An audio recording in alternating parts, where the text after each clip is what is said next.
वेदों को अपौरुषेय कहा गया है। भारतीय धर्म, संस्कृति एवं सभ्यता का भव्य प्रसाद जिस दृढ़ आधारशिला पर प्रतिष्ठित है, उसे वेद के नाम से जाना जाता है। भारतीय आचार विचार, रहन सहन तथा धर्म कर्म को भली भांति समझने के लिए वेदों का ज्ञान बहुत आवश्यक है। संपूर्ण धर्म कर्म का मूल तथा यथार्थ कर्तव्य धर्म की जिज्ञासा वाले लोगों के लिए वेद सर्वश्रेष्ठ प्रमाण हैं। धर्म जिज्ञासमाना प्रमाण परमं श्रुति जैसे शास्त्रवचन इसी रहस्य का उद्घाटन करते हैं। वस्तुतः वेद शाश्वत यथार्थ ज्ञान राशि के समुच्चय हैं, जिसे साक्षात्कृत धर्म ऋषियों ने अपने प्रातिभ चक्षु से देखा है, अनुभव किया है।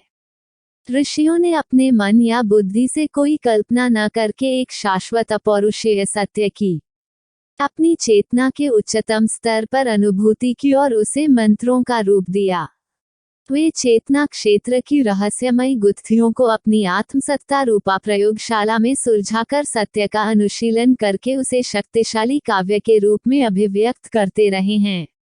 वेद स्वयं इनके बारे में कहता है, सत्यश्रुतः कवयः, अर्थात दिव्य शाश्वत सत्य का श्रवण करने वाले दृष्टा महापुरुष।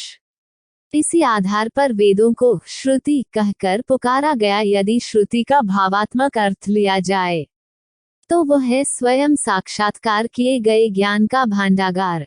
इस तरह समस्त धर्मों के मूल के रूप में माने जाने वाले देव संस्कृति के रत्न वेद हमारे समक्ष ज्ञान के एक पवित्र कोश के रूप में आते हैं।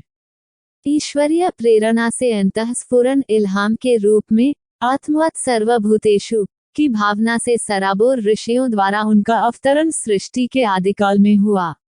वेदों की ऋचाओं में निहित ज्ञान अनंत है तथा उनकी शिक्षाओं में मानव मात्र ही नहीं, वरन समस्त सृष्टि के जीवधारियों घटकों के कल्याण एवं सुख की भावना निहित है।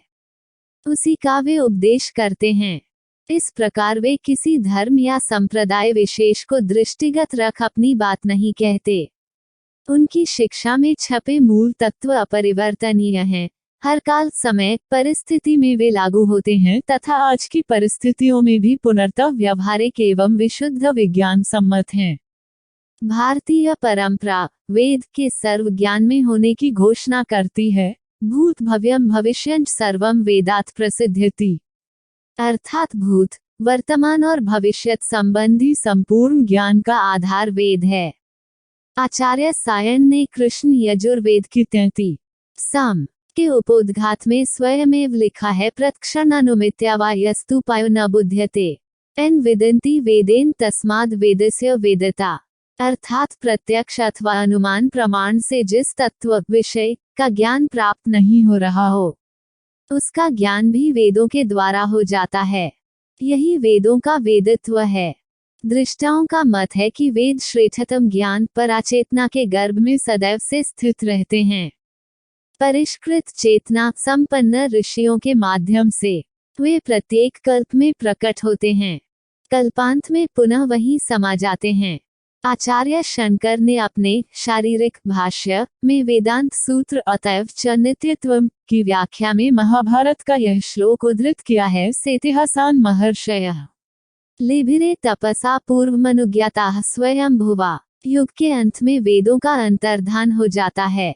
सृष्टि के आदि में स्वयंभू के द्वारा महर्षि लोगों ने उन्हीं वेदों को इतिहास के साथ अपनी तपस्या के बल से प्राप्त किया।